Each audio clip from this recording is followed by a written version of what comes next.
Arrête-toi un instant, juste une seconde, respire. Sens-tu ce léger, mais persistant, sentiment de décalage, comme si tu regardais le monde à travers une vitre très propre, mais indiscutablement présente. Tu es à une fête, dans une réunion ou même avec des amis proches. Tout le monde rit d'une blague que tu ne trouves pas drôle. Ou bien ils débattent d'un sujet qui te semble superficiel. Tu ne te sens pas supérieur, non, ce n'est pas de l'arrogance, c'est une sensation de non-appartenance, d'être un observateur plutôt qu'un participant. Tes centres d'intérêt sont plus profonds, tes questions plus existentielles. Quand les autres parlent de la pluie et du beau temps, tu te demandes comment la conscience émerge de la matière. Et ce sentiment, la société te l'a vendu comme un problème. Tu es trop sérieux, trop dans ta tête, pas assez fun. Mais si je te disais que ce n'est pas un bug, que ce n'est pas un défaut à corriger, mais un signal à écouter. Ce décalage est la preuve que ton esprit fonctionne différemment. Il ne se contente pas de survoler l'information, il la traite en profondeur. Neurologiquement, on pourrait parler d'une activation plus intense du réseau du mode par défaut. C'est le réseau cérébral qui s'active quand on est au repos, quand on rêve, quand on réfléchit à soi-même et au futur. Là où d'autres esprits sont en stand-by, le tien est en train de connecter des idées, de trouver des motifs, de simuler des futurs possibles. C'est pour ça que les petites conversations te drainent. Elles n'offrent pas assez de données pour que ton puissant processeur puisse s'engager pleinement. C'est comme demander à un super ordinateur de faire une addition, ce n'est pas de la sociabilité, c'est de l'économie d'énergie cognitive. Ton esprit attend un problème à sa mesure. Ce décalage est aussi le signe d'un développement asynchrone.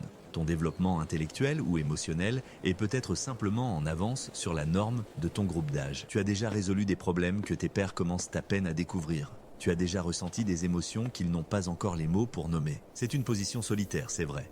Mais c'est aussi la position du pionnier, de l'explorateur. Et l'explorateur doit apprendre à naviguer seul avant de pouvoir dessiner une carte pour les autres. Alors, comment vivre avec ce décalage sans qu'il ne devienne une source de souffrance? Voici quelques micro-actions, simples, immédiates. Premièrement, cesse de le pathologiser. Nomme-le différemment, ce n'est pas de l'anxiété sociale, c'est de la saturation cognitive. Ce n'est pas que tu es bizarre, c'est que tu as une perspective unique. Change les étiquettes. Les mots que tu utilises pour te décrire créent la prison ou la piste de décollage. Deuxièmement, cherche la résonance, pas l'approbation.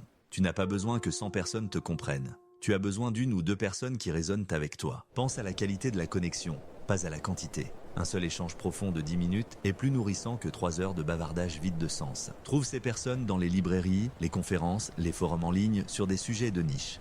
Va là où la profondeur est la norme, pas l'exception. Troisièmement, deviens un traducteur. Tes idées ne sont pas trop compliquées. Elles sont juste formulées dans un langage de plus haute résolution. Ton travail n'est pas de te simplifier mais de construire des ponts. Utilise des métaphores, des analogies, ramène tes concepts abstraits à des expériences concrètes et universelles. Quand quelqu'un te regarde avec des yeux vides, ne pense pas « il ne comprend rien ». Pense « comment puis-je le formuler autrement ?» C'est un défi créatif, pas un échec social. Quatrièmement, planifie des moments de solitude intentionnelle. Ce n'est pas de l'isolement, c'est de la recharge. C'est le moment où ton esprit intègre et synthétise. Ta solitude est ton laboratoire, c'est là que tu connectes les points que personne d'autre ne voit. Protège cet espace comme s'il était sacré, parce qu'il l'est. Et maintenant, le conseil le plus important, celui qui peut tout changer dès cet instant. Arrête d'attendre que le monde te rattrape.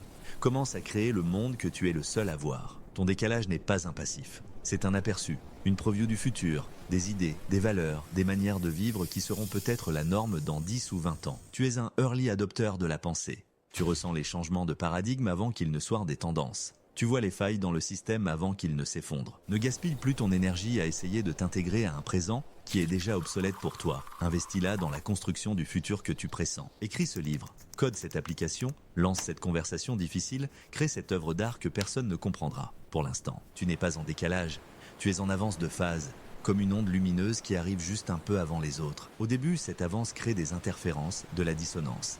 Mais à la fin, c'est ton onde qui définit la nouvelle fréquence. Alors, la prochaine fois que tu te sentiras seul dans une pièce pleine de monde, souris intérieurement. Rappelle-toi que tu n'es pas en retard, tu es simplement arrivé le premier à la fête de demain. Ton décalage n'est pas ton fardeau, c'est ta boussole. Elle pointe vers le nord de ce qui n'existe pas encore. Fais-lui confiance.